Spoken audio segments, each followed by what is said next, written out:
an Unspoiled Network podcast.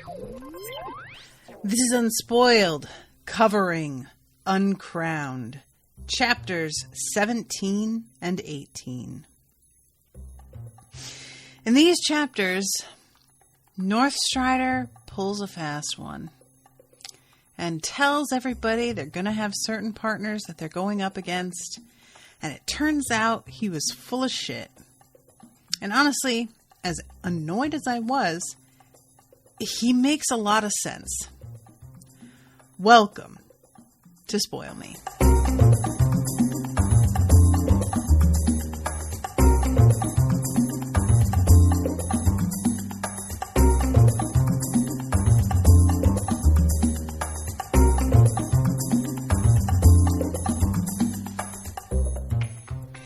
Welcome to the show, everyone. I am Natasha. Thank you very much to Andy for commissioning this episode. Now, I know what some of you may be thinking. Chapter 17 and 18? But you could have finished the book this episode, Natasha. And the answer I give to you is I could have.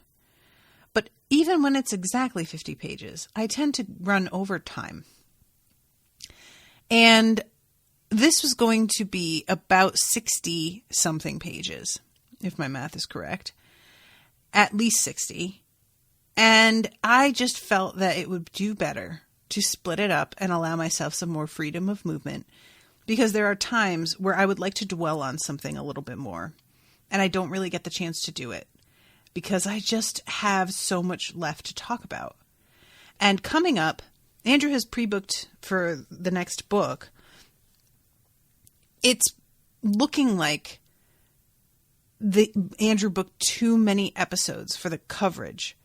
So I am thinking I may slow down just a tad, and instead of doing 50 pages per episode from here on, I might do 35, 40 pages instead, and give myself a little bit more space, because we're getting into the thick of this series, and there is so much going on, and there are so many more people, and there is so much new world building that I really want to talk about and theorize about. And also the Abaddon thing is ramping up.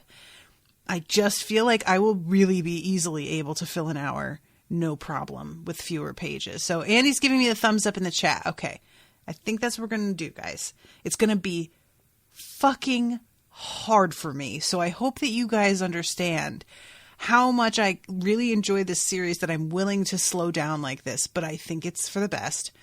Yes, it is accounted for. The next book is longer than the others have been, but even so, it looks like there's too many episodes, probably. So, and if it looks like there are still going to be too many, even with slowing it down, I'll leave that up to Andy, what he wants to do with the remaining episodes that have already been booked. But, from here, we shall see how it goes. And honestly, I feel good about it, because I have just been, over 10 minutes over time, a few times now. And that's never happened with other Spoil Me's. I go over, but I'm not 10 minutes, that's too much. And even with going over that much, have still ended the episode feeling like there's other stuff that I didn't get to talk about that I'd like to talk about. So, I think that's for the best. So I decided to stop after chapter 18 here, because it just seemed like the perfect stopping point to have the reveal of the fact that they are going to be fighting each other, and then just put a period on it and leave it there. It was real torment, but for the best. So let's start with chapter 17. I really enjoy, for the record, going into Charity's perspective while she's watching all these competitions, because she has her own very particular point of view. And she is watching Yerin, and Yerin Reminder has a blindfold on that Ethan gave her so that she could try and use her spiritual sense to fight rather than her eyes and ears and whatnot. I kind of thought Charity might be into this, and I was surprised that she was straight up pissed. And she winds up coming around because Yerin is successful. But if she had not been, Charity would have held this against her in a big way, I feel. And Yerin, it's like she almost, it seems to us, might not be successful. It really feels like it's a close thing for a second there. Sacred artists, in her opinion, tended to make the same errors when they pushed for advancement. One was to value progress over every other objective. Not only was Yerin risking victory for herself, but the prestige of her entire community. The honor of Charity's family. A failure on her part would have costs Yerin could never measure, and success would mean benefits that Yerin couldn't imagine.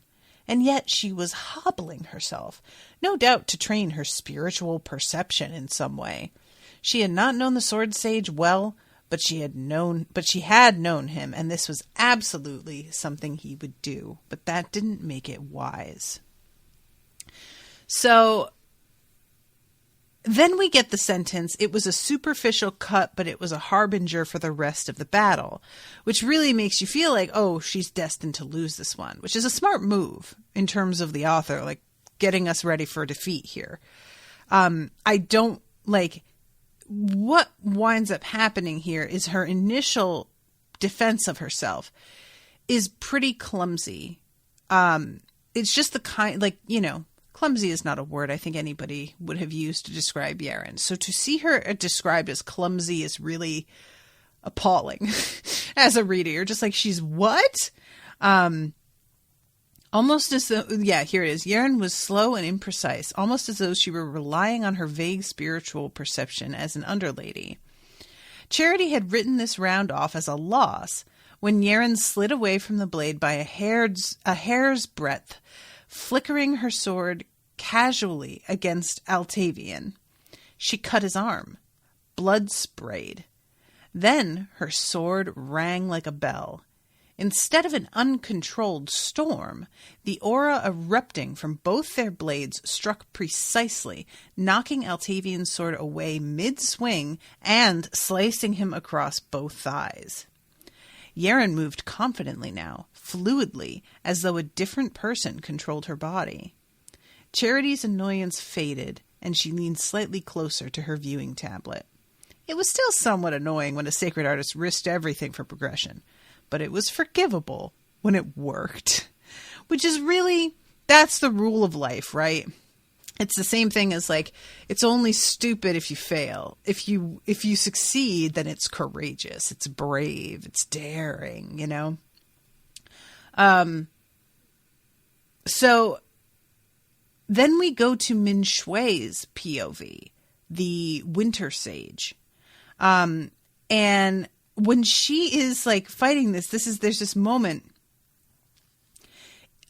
where she has to admit to herself that even though this girl took her man's remnant, and she says Adama's remnant, which, correct me if I'm wrong, but I don't know if we have ever heard the Sword Sage's first name before. If we have, it absolutely did not stick with me. And there was something about finding that out for the first time here that really felt like when you're a kid and you find out that your teachers have first names, that you just like, when you're a kid, it's your teachers are not supposed to have first names. And also your teachers live in the file cabinet. They absolutely do not have a home that they go to. They don't go grocery shopping. They function as an extension of the building, and that is who they are.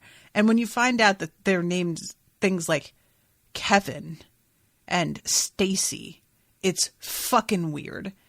So yeah, Adama. Though Min Shui yearned to hear the full story, she still couldn't forgive the girl for that. He should have decades yet to live, yet to teach. And instead, he had thrown it away on someone who didn't even appreciate his path. But here, it was like watching the man she loved come back to life. Why does she think Yerin doesn't appreciate his path? Why does she think that?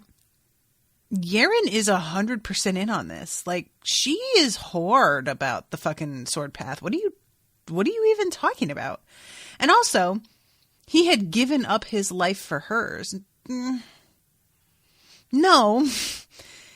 I mean, Unless there is a whole thing there that we don't know about, which might be true. But from what we know with the information that we're on right now, he got suckered. And part of it seems like it's linked to that weird curse or whatever is going on in that land that pulls power away and makes you like less powerful. Now, if she knew that, though, if the Sword Sage knew about this, then one would have to assume... No, I mean the Winter Sage. If the Winter Sage knows about this and the fact that she would have been weaker there, then one has to assume that the Sword Sage also knew, which means that he went there willingly. Which, is that what she means? That she that he went into it knowing that he might die, that he was going to be vulnerable? Why would he do that? Was it because he needed her to take his remnant? Was it because he wanted her to meet Lindon? That doesn't feel right. He's not like a fucking prophesier, is he? Anyway, there's a lot of implications of what she says here that I was just like, what are you talking about? So then we go to Yerin's POV. And basically what's going on with her is the fact that she has tapped into something here. And it's described as drifting through a dream. The pain of her wounds didn't hinder her in her dream. She moved on pure instinct without thought. The dream only faded when her opponent's Madra did, as her sword passed through him and he melted into light. Then her peace retreated, and she could do nothing to hold on to it amid the rising tide of cheers from the crowd. Her injuries slapped her all at once, and she stiffened involuntarily. Yeah, that is one of those things that that's almost what Lindon was talking to Dross about. To just can you make it so that I don't feel this real quick? That'd be cool. So Carol says, give her some slack. She lost her man. She can feel any way she wants. It doesn't have to be rational. Did I say anything of the sort, Carol? Calm down. Christ. So... long scratches marred the rectangular columns, and she could feel sword aura drifting through the air. Dope. She has figured this shit out. She has managed to do something. And when she watches herself later, she's truly unnerved at the fact that she looks like her master in the way that she is moving. And it's a moment of just being like, oh my God. And I think this is just something that obviously, here it is a completely different scenario because this is a remnant of him that she has taken into herself. So there's actually internalization of whole techniques and methods and things that she has because of that. But tell me, as you get older, guys, that you don't just say something without thinking and suddenly stop and go, oh my God, I'm my father. Oh my God, I sound like my mom. It happens, man.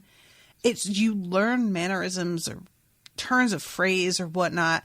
And it's not this is a very different thing, but it just sort of reminded me of that feeling that you get where you're suddenly how did that happen? Jesus, what?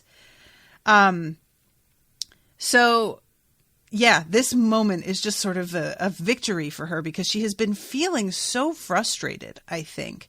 And this is just the tip of the iceberg. As we see later when she goes and talks to Lindon and shows him the dream tablet of what her master had been able to do, he basically takes down like a Godzilla, of stone and rock and whatnot.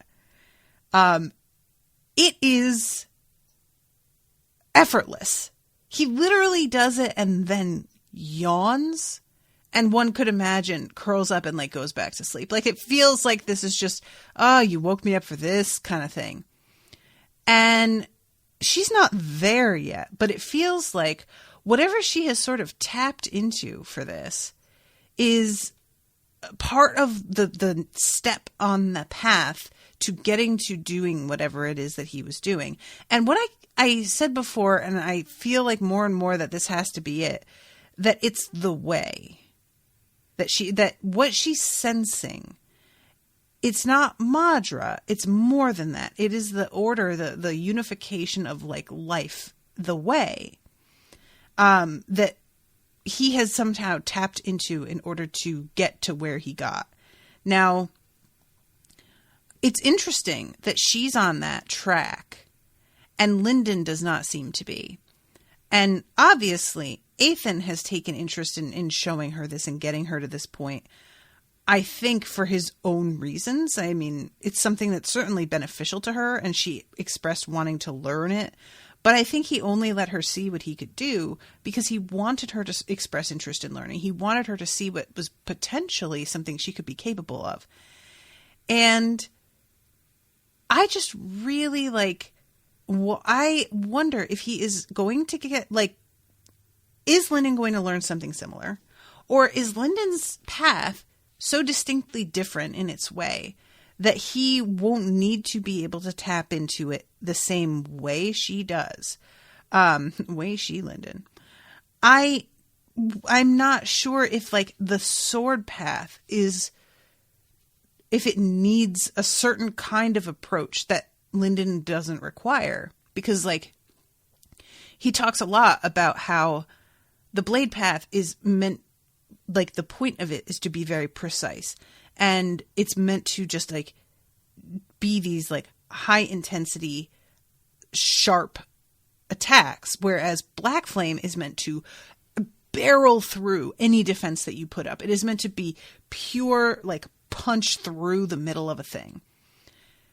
Will the way help with something like that? I would imagine the way would help with anything.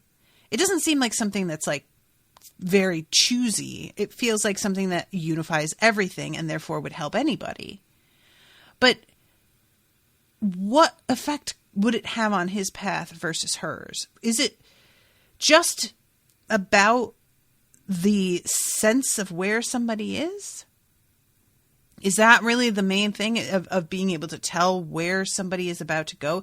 Is that part of what Sophie's doing too? Although they say that she has the drop of ghost water. I have a lot of questions about her, but we'll get there. So, she may have inherited the intuition of her master's remnant, but that wasn't all she was seeing in that projection. There were her own ingrained instincts, which she had honed from years of diligent training and violent competition. And I liked that she sees that and she sees her master and she recognizes that, but she also takes credit for her own work that she put in. Because, absolutely, that stuff isn't going to just happen because you happen to have him training you, you happen to get his remnant. That is because you put the fucking work in on your end, and good for you, girl. Absolutely.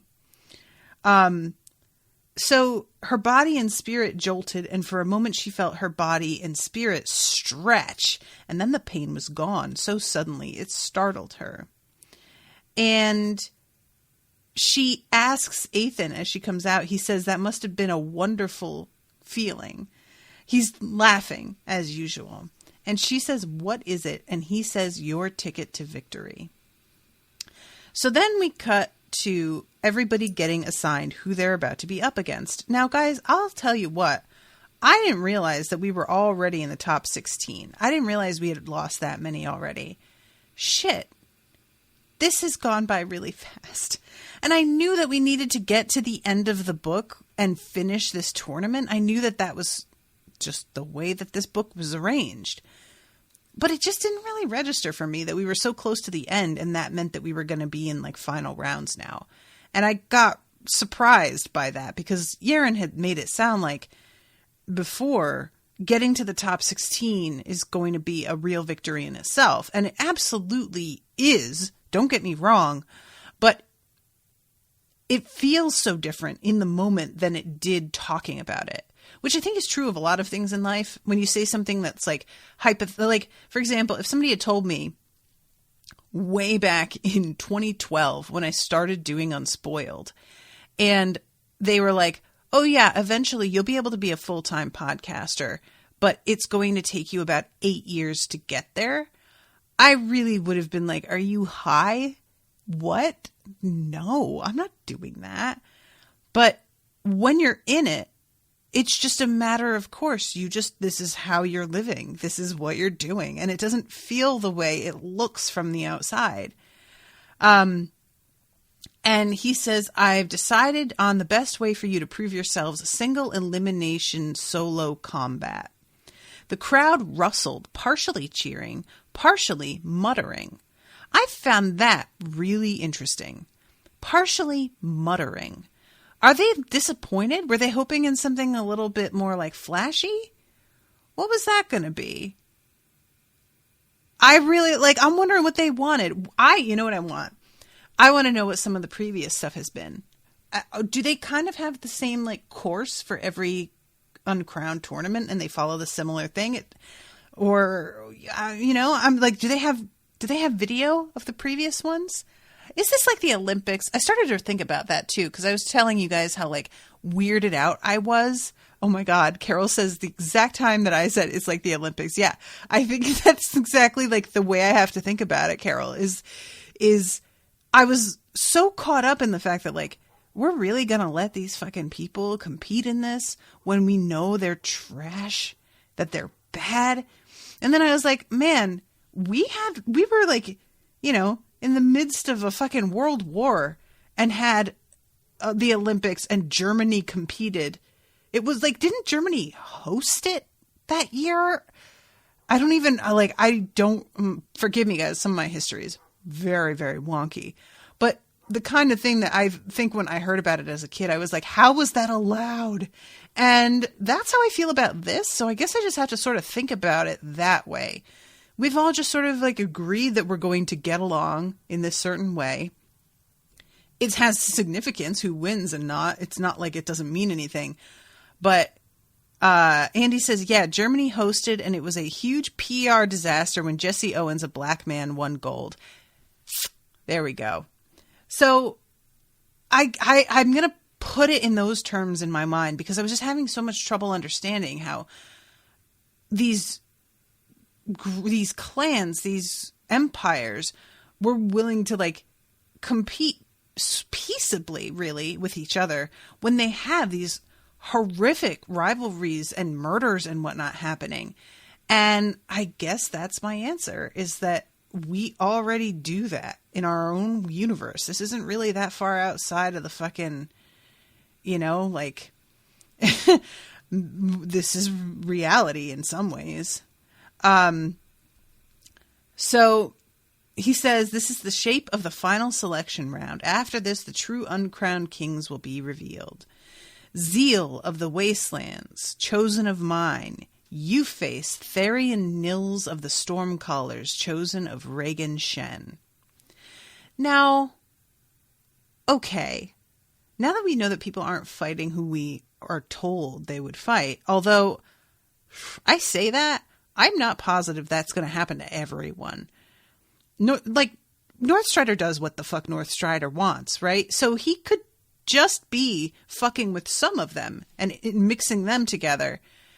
And then with others, he could be keeping them as he announced it to begin with.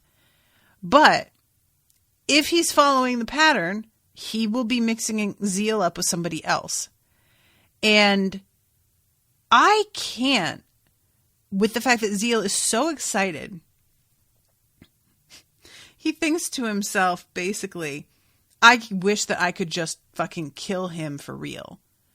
I wish that I could actually slaughter him, and is ready for this fight in a way that we know Zeal, his name is a misnomer at this point in his life. He isn't great at working up the enthusiasm or interest, and getting him hype for this fight with somebody that like he may not go up against actually seems really mean, because then you open the door for him and he's standing up against somebody else maybe. And that's just going to take the wind right out of his sails. That sucks. I hope not. I hope he gets to go up against the person he thought. Carol says, this one was as announced. They assume they would have been random. I haven't seen... Are you talking about Zeal, Carol? Because I haven't watched Zeal's competition yet. So, because they all get announced ahead of time. Be careful, guys. I just don't want to be spoiled on stuff that I haven't actually gotten to yet. And I feel like I just got spoiled. But I'm not positive about that. I hope not, but it feels like that. So then, Shamiara of the Nine Cloud Court, you face a Black Sword of Red Moon Hall, chosen of Regan Shen. And we also find out Regan Shen has had like a lot of his people get through. There's 16 remaining, and out of those 16, 6 of them are Regan Shen's, which is pretty fucking good. Like, that's... I hate that, because he sucks. And Shamiara pretends to be above it all, and in her mind is thinking about how, like, she can't wait to go up against this guy, actually, but that it's not going to be a real challenge, and she's glad. She wanted to savor one more easy victory. The challenging fights would come soon enough once she was uncrowned. Bitch, what? I hate her. Can I just say that? I really do. It wasn't dignified for a monarch to compete with her lessers, but she never got to have any fun. The thing is, I don't even like hold it against her that she's bored. Because I get that. Honestly, I really do. But the fact that she is bored and she doesn't want to challenge yet and is enjoying easy victories, you get to pick one. Don't you come out here acting like you want something to do, but then you want that something to be super easy. You spoiled brat. Shut up. I'm over her, and low-key want her to go up against Sophie because the two of them deserve each other. So then we have Athan going against Yan Shumei of Red Moon Hall. And Yan Shumei we met before. She was at Ghost Water, and she was the one that was, you know, like kind of gunning for Lindon for a minute there. And she's thinking about how she's definitely going to beat Athan, no problem. And she's hoping that if she like gets him and her blood shadow feasts on his blood, maybe she'll get his like bloodline ability, which that's an interesting question. I don't know if that's how that works or not. I mean, it is sort of like, it's called a bloodline ability. It feels like that would work out, but I don't know. So let's see. Akura Mercy of the Akura clan, and she sits up and it says, blah, blah, blah. The Gold Dragon would be a difficult fight, but no one left in the competition was weak. There was a chance she could eliminate Safara from competition, which would make the top 8 much easier, and it would send a strong message on behalf of her family. She was worried because there were also 2 friends remaining in the running as potential opponents. North Strider hadn't matched anyone against a teammate so far, but he had been clear that he was deciding based on individual suitability. There was no guarantee she wouldn't fight Lindon. You face Yerin Aurelius of the Black Flame Empire, chosen of Akura Malice. And Yerin is like, are you serious? Are we doing this? I can't fucking believe you right now. I love her so much. And Mercy looks super sad. And Yerin looks over, and when she realizes how sad Mercy is, it actually makes her feel a little bit better. And I love that she immediately follows up her irritation with like, you know what? All right, we're not dying for real. So I'm going to go against her and I'm going to give it my fucking all. And I really hope that she gives me her all too. And when she talks about it later with Lindon, she fully explains to him, like, you fight with friends. You are going to be holding back. You have to. You don't want to hurt them. They're your friend, first of all. Second of all, this isn't a fight to the death. You're sparring. You're practicing. This is actually kind of an amazing opportunity where you get to go up against a friend and completely unleash everything you've got. And you get to fucking see everything they've got. Which, one could start to argue she knows what fucking Lindon's got because she's been by his side when he has fought before. But the truth is, most of the time that he's been fighting, she has been also fighting. They have been very distracted and have not gotten to focus on one another. Lindon has the advantage of Dross being able to make a model of Yerin. So he has that aspect of actually really being able to see what she can do. But she doesn't have that. Mercy doesn't have that. And we don't know exactly. I'm assuming that Dross is pretty accurate because he has, it's not like Dross has had no contact with Yerin. He has been able to practice with her a lot. But it's going to be different, I would imagine. And I don't know how many fights to the death Lindon has practiced. I don't know. I'm curious about it though. So when the monarch's gaze turned to Lindon, Dross became excited. He looked at us. Do you think he knows I'm here? Do you think he sees me? He's proud of what we've done. I know it. And I'm like, I just don't have the confidence that you have, Dross.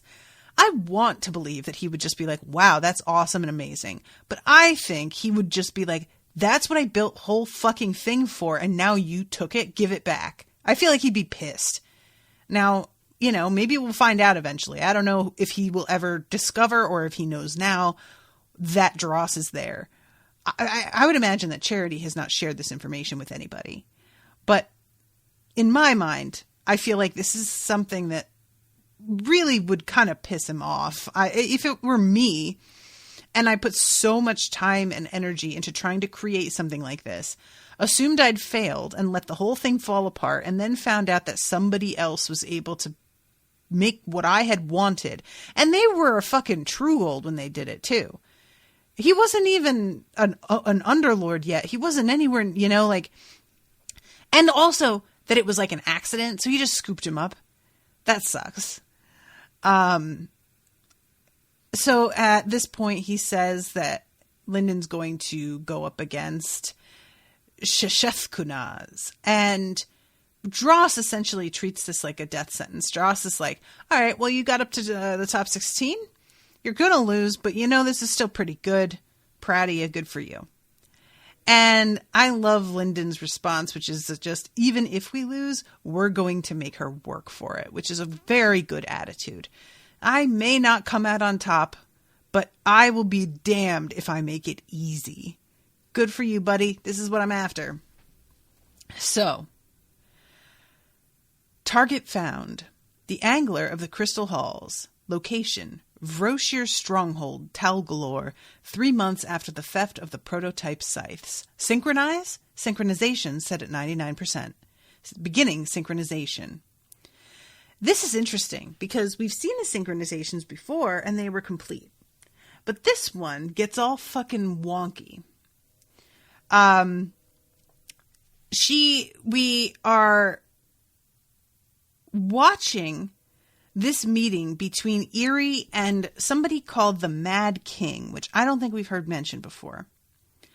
And the Mad King is here to make a trade, it seems.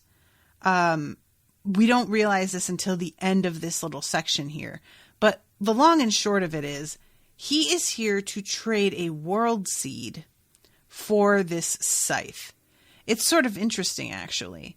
Because the scythe is an agent of destruction. It's a weapon of destruction and, eliminating a world. And the world seed is the opposite, right? It's the two dichotomies being traded for one another, which I find sort of I like the symmetry of that. But in this moment, it says she had left her 10x10 box back in error, location not found, resuming synchronization. She had left her 10x10 box hidden. I really want to know what the fuck just happened there. How was that able to be hidden? What? How could she do that? And the Abaddon considered the Vroshir an enemy organization, but organization was too tidy a word for what they were. Vroshir, like Yerin and the Mad King, had no common goals and no love for each other. Yerin was fairly sure that the king would devour her whole if he got a chance. The Vroshir were united only in their methods. They liberated worlds.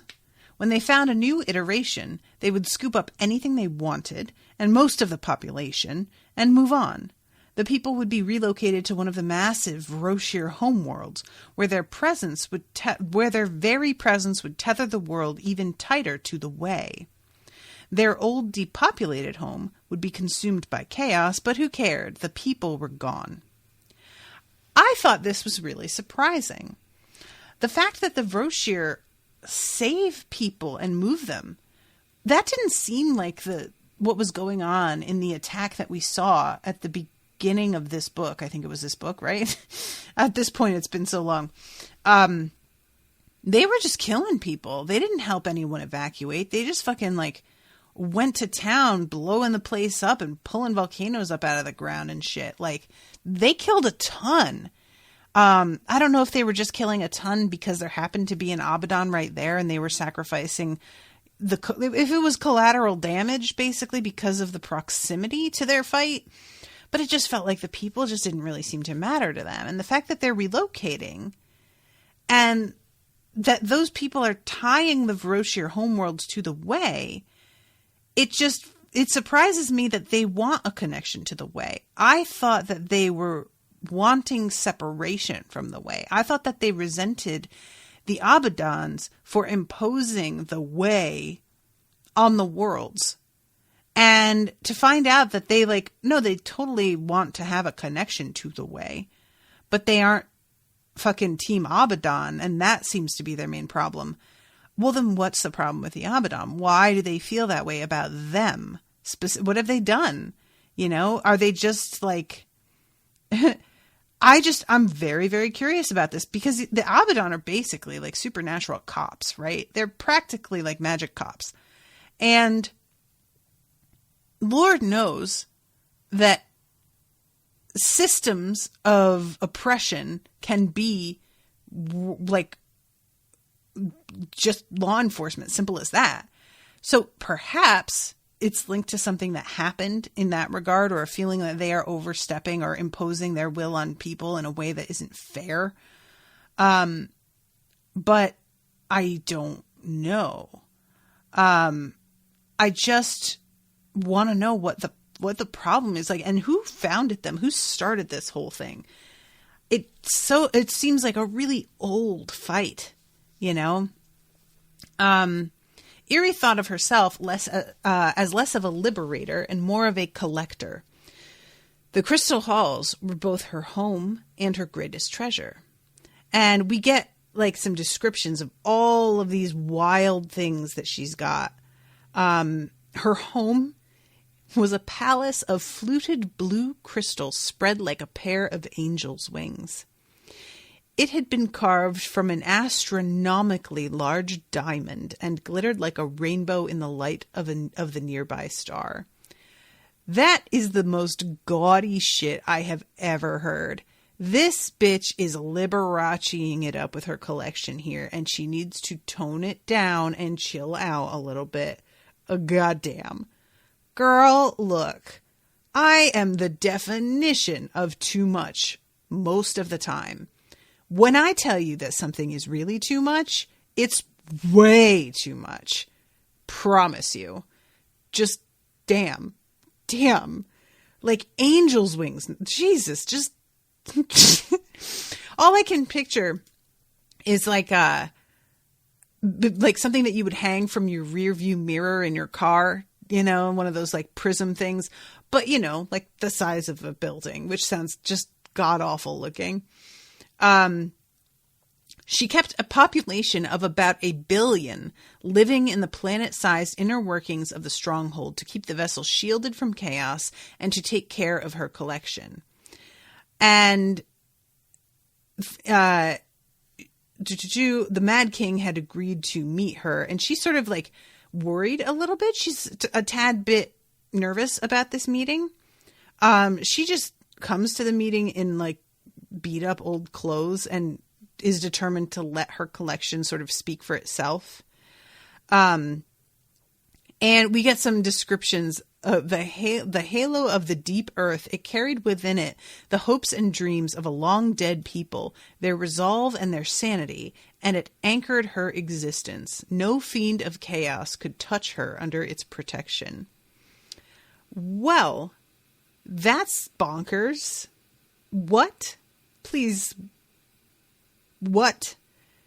That's like, there are so many giant ideas here that are too much for my brain. And I'm just mostly, I've said this already, I let this slide over me. I hear it. I internalize it in the way that you will remember it later. I don't try too much to understand. I will understand later if I need to. If not, so be it. And she has, it says, the presence guided sector arms were one of the earliest parts of her collection. They had a soft spot in her heart. When she lowered her own hands, the selector arms rushed in, smoothing her hair back and adjusting her tie. They fretted like an old nanny. I love this so much that she's just like out here like mussing herself up, and this thing is like, oh, you have to look nice. What are you doing? Your tie's all askew. So the Mad King turns up, and as soon as he does, it says synchronization reduced to 87%. 87? Well, shit. That's a lot to reduce this shit by. Over 10? Like, yikes. So her sense of him was of overwhelming significance and existence of such gravity that it warped reality around him. The crystal floor pushed away as though it melted beneath his feet. Without her protection, every mortal living in the crystal halls would have had their minds shattered by his approach. The king had locked himself in self-sealed chambers. If one day his control slipped, he would kill everyone in the iteration. It had never happened, but if he lost control of the fiend imprisoned in his body, it would. She knew that the Mad King thought he had his fiend under control. There weren't many things that frightened Yerin anymore, but one in particular that haunted her was that. So is this like a blood shadow, but like worse? This feels like a god-level blood shadow that he's trying to keep on lock kind of thing. And at this point, synchronization is interrupted, and Machiel gets like thrown out of this memory for a second. And Machiel is thinking about how this fucking Mad King is truly a badass, and really like killing him would be such an undertaking that so far it has not proved worthwhile to try to do it. And he watches this exchange happen and sees the Mad King opening the box and showing her a world seed. And Machiel is just like, good God, I can't believe he has one of these to trade. Holy shit. And Yerin, for her part, when she's like obviously just delighted at the sight of this, Machiel's irritated because he's like, she's going to fucking like get this and not even use it. She's just going to put it somewhere to look at and be like impressive to people. And that is such a fucking waste. He's like so grossed out. So this is when Yerin pulls out the scythe, and this is when Machiel realizes that some shit has happened. It was masterful work, he had to admit. It was as though she had taken the best aspect of each of them and fused them together. It might not match Azrael's original scythe, but it would come closer than Machiel had ever thought possible. Machiel felt his hope die, and he released the celestial lens. He had hoped that the Angler had been the one to eliminate Iteration 943 as a sort of test run. She was entirely self-interested, predictable, and therefore safe. If the Mad King had done it, this was only the beginning. The king hated the Abaddon. He would do anything he could to tear them down. With a scythe in his hands. Machiel realized his lens hadn't closed. He looked back up into the purple-tinged screen. he met eyes like two red suns. The Mad King looked up at him as though he could see across time and space. This was nothing but a memory, a recording, an imprint left on the way. There was no way to detect such contact before it occurred. Even so, the Vroshir locked eyes with the Abaddon. Then he slowly reached out and gripped the scythe. Word. That sucks. Sorry about that, Machiel, but seems like you fucked up. You done goofed, sir. I am just like, the whole thing with the Abaddon is so mystifying to me, and it's done so piecemeal, and I have no problem with it. Like, I find it interesting, but I don't know what to make of it a lot of the time. This Mad King, how mad is he? He's so mad he can see across time and space. Like, what? How? Why do they call him that? What is the fiend? Is that what makes him seem mad, but he's not actually? Or is he really mad? Like, lots of questions, but I don't have time to answer them now. Chapter 18. All of that was just chapter 17. See why I'm slowing down, y'all? So, between now and the day of the 4th round, each monarch will bestow a gift on 2 participants other than their own. These are truly treasures that would inspire envy in any ordinary sect, and is a chance for the honored monarchs to demonstrate their legendary generosity. As each prize is awarded, we will make an announcement to express to the world the fortune of our surviving underlords. So, Ethan goes to speak to Varys. And basically, he's like, hey, look, I know what you're probably planning to do. You want to give me, the royal we, you want to give me a gift in order to sort of keep it in the family. And the thing is, I don't want it. I want you to give it to somebody else. There are 2 people who have the Aurelius surname. You'd still be keeping it in the family. And she's like, they're not blood relations. And he's like, that's not really what we're worried about right now, though, is it? Like, we need allies. We need money. We need goodwill. That's what we really need to be worrying about and investing in. And she is like in the middle of sort of arguing with him about this. And she looks up and says, well, it looks like we're too late anyway, because somebody already gave you a prize. And she lets him leave, and he goes and opens it. He wasn't altogether excited about his prize. Besides House Aurelius and the Akura clan, only one other faction would reward him so quickly. It would be nothing good. So he opens it, and it is a cloud ship the size of his palm, on drifting on a cloud of the same size. And it turns out this isn't the thing. It's a model of the thing that he's going to get. The bounding gazelle, among the fastest my soulsmiths have ever produced. You can use the help, can't you? I know how much you love running away. Ethan let nothing affect his mind, his expression, or even his spirit. Regan Shen's spiritual perception could be on him, so he did not allow himself to feel any cold anger, any desire for revenge, and certainly not any flicker of contemptuous amusement.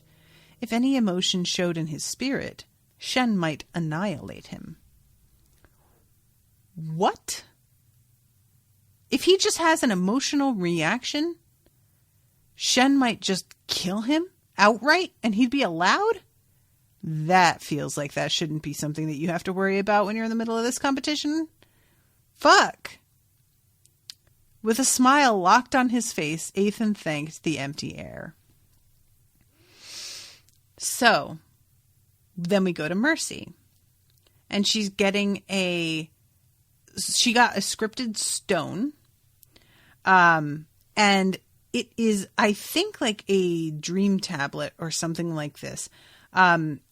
The voice that's coming out of it is Larian, renowned archer of the 8-man empire. And other than Akura Malice herself, none of the archery tutors in Akura territory could measure up to Larian. Then we go to Zeal. So good, guys. I love this so much. He finds a pill that's about an inch across and is too big to just swallow. As it turns out, he's meant to sort of hold it in his mouth. It was colored cream and pink and smelled of 1,000 types of flowers. My herald Krylia refined this herself from fruits and flowers gathered throughout the world, as well as a drop of my own sap. It will not restore you the power you've lost, but with time it will begin to loosen your knotted Madra channels. This will be painful. It will take time, and your soul will need great nourishment. However, with the blessings of heaven, you may function as a normal underlord one day. And Zeal is shook. Like, the idea that this is something that could be possible for him.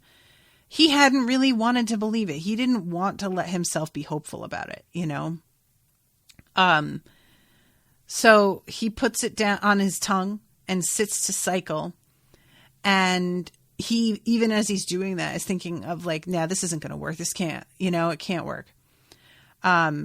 And the monarch eventually comes through and says, do not push yourself too hard, but I see only one way for you to become the man you once were.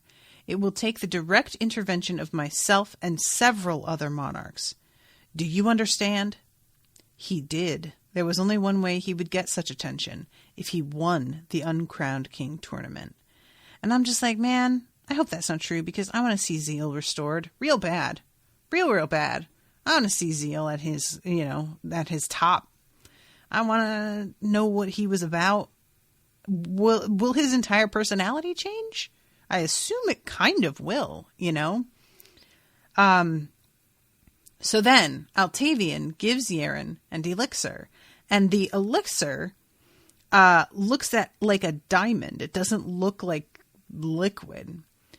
He says, put it in a bucket or a bowl and run your Madra through it. It will dissolve into a liquid, and then you drink it 1 spoonful at a time. It's said to make your Madra channels as pure and resilient as diamond. In our fight, you avoided straining your channels. Now you won't have to. You're the one who beat me. You'd better win. So then we go to Lindon with this fucking weird metal heart. I love how Dross says, do you think it's a threat? Because it's just so realistic looking. So Varys tells him, we've determined you rely on your iron body for healing, but that isn't its primary purpose. It's far better suited to fighting off venom and disease. This divine treasure was crafted by our soulsmiths from the cores and blood essences of 100 Lord-level remnants. Take it into your spirit, and it will supplement your iron body. Every bit of Madra you funnel into your blood-forged iron body will be 100 times more efficient, and it should enhance your regenerative effect of your body tenfold. Incidentally, it will strengthen your lifeline as well, though that is more of a byproduct. This is a reward for your hard work so far, but we also consider this an investment. House Aurelius needs allies now more than ever, and we hope we can count on your loyalty. So, yeah, that's pretty awesome. And when Lindon tests it out later, his wounds start to heal up in a second or two. It's incredibly fast. He's not totally healed, but it's beginning it had taken a few minutes before. And now it's just accelerated to this degree that could only be wildly helpful. And then we go to Saphara. And Rhaegan Shen gave her an elixir. The monarch of House Shen had made a deal with her divine ancestor. She did not know the details and did not need to question the arrangement of the monarchs, but she knew that she had his support, which explained the royal prize he had bestowed upon her. Advancement elixirs for true golds and lower were common sights for powerful families. There were no elixirs that would give enough insight to raise a true gold to underlord. There were, however, elixirs to help lords advance. They were obscenely rare.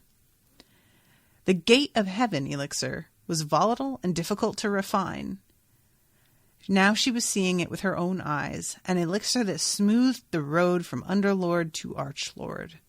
She had already been on the verge of becoming an overlady. Now she could advance whenever she wanted. Now, I had assumed advancement wasn't allowed in the tournament. But it just seems like rules don't really matter. That's really what it feels like. It feels like we've got a fucking monarch competing, and people know about it, evidently. Fury seemed to know, and we're just letting it happen. So I guess maybe we're going to have a fucking, that sucks. I really fucking hate that. I mean, the one thing that I'll say is at least that's not who Lindon's actually going up against this time, because she was already too much for him. And if she actually uses this elixir, which I'm assuming she's about to fucking use, there's no way. Good luck, kid. Carol says it was allowed, but you had to begin as Underlord, it was said. Oh, I think I remember that now. Yeah. Now I'm remembering when Charity came and spoke to them. Yeah, man, this blows. I hate it. I mean, I was going to say, everybody talks about how advancing for the sake of advancing isn't as worthwhile as sacred artists often think it is. And part of me wants to comfort myself with that, but we already know how fucking out of everyone's league Safara already was. So this just feels like salt on the wound, man. So then we go to Lindon, who is training against the model of her. This kid is pouring sweat. He is he's not moving. He's sitting still and doing this mentally. But nevertheless, he is fucking spent by the end of this. And eventually they get to the point where they realize what he needs to do is draw her out long enough for her to use up her drop of ghost water. Now, I am not remembering how the ghost water works, guys, when they're saying this, because they say use up her drop of ghost water. But I thought that this was... Oh, wait, I'm remembering it wrong. So she has it from the tree, and it's the thing that's lodges at the base of your mind, and you can use it for one burst, and then it has to sort of recharge. Okay, that's what I had forgotten how that worked, and I got confused for a minute, but now I'm remembering. Okay, yeah. So yeah, he needs to get her to use it and then try and take her out while she is waiting for it to sort of regroup. And this is when Yerin comes in and he asks her to cut him, and she doesn't want to do it. She has a little trouble getting it up, basically. And she's very embarrassed about the fact that she's having trouble. I love this moment of him looking at her. Her hair hung past her shoulders. Her skin was smooth. Her scars gone. Her face had been sculpted anew. She looked more mature. She was beautiful. Her dark eyes turned back to him, and he jerked his gaze away, afraid to be caught staring. Yeah, boy. It's so embarrassing. And she asks him whether or not he could have managed to go up full tilt against her or Mercy. And he wonders and then just comes back with, I'm glad I don't have to. And really, I should have known right then when he was not able to really picture this. I was surprised at him a little bit because it's not real. It feels real, granted, but it's not. So I was a little bit surprised he didn't have more the attitude that she does, which is just basically what a fun experiment that's a once-in-a-lifetime chance. But I guess I get it. He's just such a sensitive guy. He's a real softy. He has a cinnamon roll. And he says, I don't have to be happy about it. And she says, what's not to be happy about? We could all make it into the top 8. 3 of the 4 of us. That left a silence in the room. No matter whether Yerin or Mercy won, one of their journeys would end with the next round. And again, he has no idea. So they do the experiment. It turns out that he's able to heal himself much quicker. And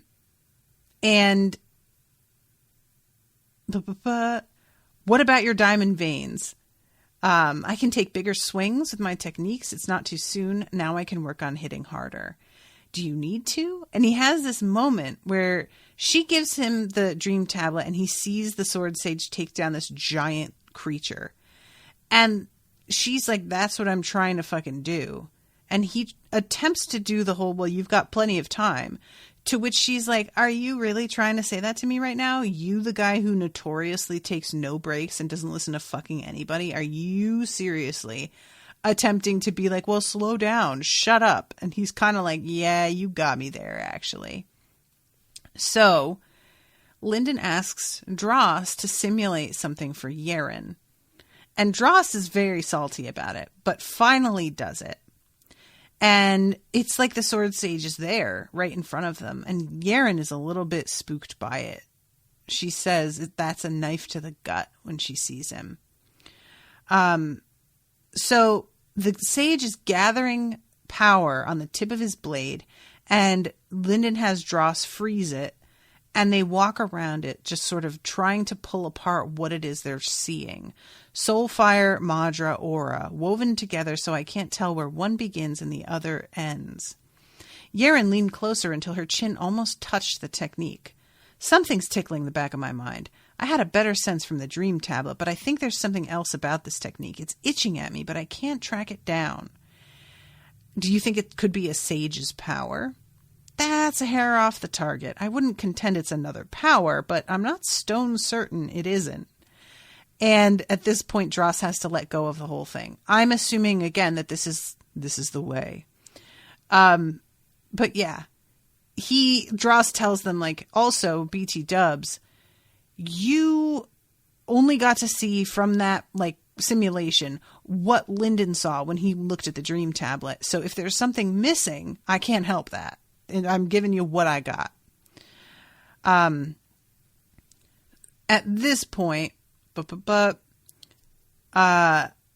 you'll need layered techniques. It's like using a ruler technique, striker technique, and forger technique at the same time. It might take Soulfire to hold it all together. And she asks, so have you done this before? And he coughs and says, it was harder than I thought. I don't remember what it is he's talking about, if you guys want to remind me. But yeah, Yerin just says, well, it's a good thing I've got diamond veins, because damn. So then we cut to Northstrider, and long story short with Northstrider, Ethan goes to try and talk to him. As I'm sure you know, I have some students in the tournament. One of them has a very interesting arm. Not a unique arm, certainly. But I'm sure it didn't escape your attention. I thought you might be intrigued to know that the arm isn't his only aspect that might interest you. Ethan's view was replaced by a brief flash of blue light. Basically, Northstrider's like, I'm fucking eating. Do you not see me? I'm on break. Leave me alone. And just fucking projects him somewhere else. And honestly, I wish I had that fucking power. Guys, do you know, especially like working in retail and stuff, if you work at a place where like you're out eating in a spot where customers can see you because you're still in uniform, they have no shame about coming up to you while you're clearly on your lunch break and trying to ask you for shit. And it is the worst. Oh, I wish I could have done that to people. So then we get the moment. We get the moment. I hate this so much. So he's just thinking about what will happen if he loses here and all of the, things that they have tried out. He's got himself really fucking hype. He's so focused. And at this point, Mercy comes flying in. You're going to win. You can do this. Don't worry. Do I look worried? No, I don't, because I'm not. And you shouldn't be either. She was practically screaming at him, and Lindon felt flash blinded. Forgiveness, but what is happening?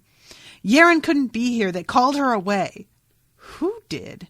the Nine-Cloud Soul, so I'm going to say what Yerin would say. You have a sword! Stab the enemy! That does sound like Yerin, Dross observed. I should have known. They called her away. I should have known, you guys. I should have known. I didn't. I didn't know. He goes, and the doors open, and he steps out, and it's fucking Yerin. And Northstrider is there, and the Nine-Cloud Soul is announcing them, and I love this so much. Northstrider basically is like, now I know what you're thinking. You're thinking that I am fucking with you. I am not fucking with you. Well, I am fucking with you, but I'm fucking with you for good reasons. The measure of a sacred artist is how they respond to unexpected challenges, so I arranged this round to provide such challenges. And Lindon says, I surrender, and both Yerin and Northstrider say no at the exact same moment. And Yerin gets mad at Lindon at this point, and is like, you better fucking come at me, and I am not playing with you. You do that shit, or I am about to be pissed off. And I was like, yeah, girl, I am 100% on your side. Team Yerin, waving the flag. Yay. One final round before the 8 uncrowned were chosen. He and Yerin could both have won. Now, he either had to give up his prizes or he had to take them from Yerin. It was as though he'd lost already. Begin, Northstrider said, and vanished. I hate it. Thanks, I hate it. When he says he had to either give up his prizes or take them away from Yerin, that I felt that shit. That sucks. I'm sorry, Lindon. Northstrider's a real son of a bitch. He is you know? I hate it. So that's the end of the chapter, and I feel really like, look, it's an hour and 6 minutes, and only 2 chapters. Right call. I did the right thing. So I'm going to wrap up. Thank you again, Andy, very much for commissioning this. I really appreciate it. I hope that you guys are enjoying. And I will be seeing you all again on Tuesday with the final chapter, the final episode and final 2 chapters of Uncrowned. So until then, toodaloo, motherfuckers.